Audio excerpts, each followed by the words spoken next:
PCS current news में आज का हमारा विषय है दुनिया की पहली क्रिप्टो पर्यटन भुगतान प्रणाली। सबसे पहले देख लेते हैं पूरे एपिसोड में किन किन मुद्दों पर बात करेंगे।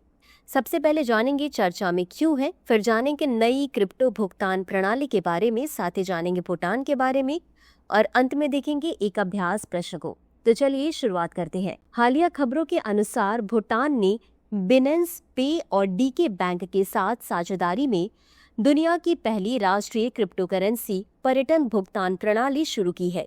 इस पहल के तहत अब पर्यटक अपने भूटान प्रवास के दौरान हवाई टिकट, वीजा, होटल, गाइड, स्मारक प्रवेश, स्थानीय फल, हस्तशिल्प और अन्य सेवाओं के लिए डिजिटल मुद्राओं का उपयोग कर सकते हैं। अब जान लेते हैं नई क्रिप्टो भुगतान प्रणाली के बारे में। यह भुगतान प्रणाली बिनेंस पे में एकीकृत है, जिससे पर्यटक अपने बाइनेंस खाते के जरिए आसानी से भुगतान कर सकते हैं। इसके माध्यम से पर्यटक अब फ्लाइट टिकट, वीजा शुल्क, होटल, गाइड, स्मारक प्रवेश, स्थानीय बाजारों में खरीदारी के लिए क्रिप्टो करेंसी से भुगतान कर सकते हैं। यह प्रणाली बीएनबी, बीटीसी, यूएसडीसी सहित 100 से अधिक क्रिप्टो करेंसी को सपोर्ट करती है।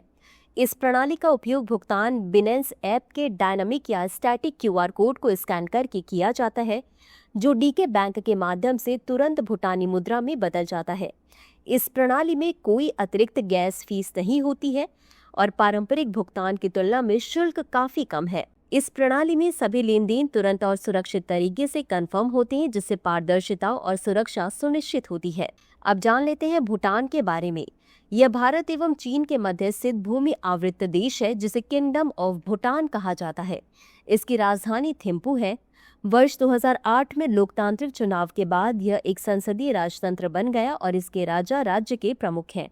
इसका पारंपरिक नाम ड्रुक ग्याल खाफ है, जिसका अर्थ है थंडर ड्रैगन की भूमि। इसकी सबसे लंबी नदी मानस नदी है, जिसकी लंबाई 376 किलोमीटर से अधिक है।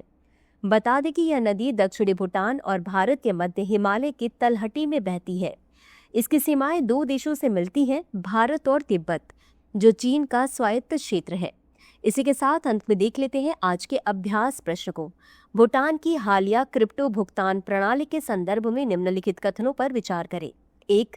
यह प्रणाली बिनेंस पे के माध्यम से क्रिप्टो करेंसी से भुगतान की सुविधा देती है। 2. इस प्रणाली में लेन देन केवल भूटान की आधिकारिक डिजिटल मुद्रा नगुल्टम से ही संभव है।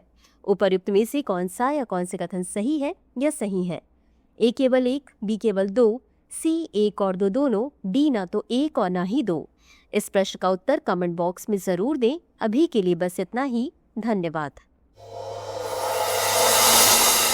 डियर व्यूअर्स, अपने एग्जाम की तैयारी को और बेहतर करने के लिए हमारे चैनल को लाइक, शेयर और सब्सक्राइब करना न भूलें।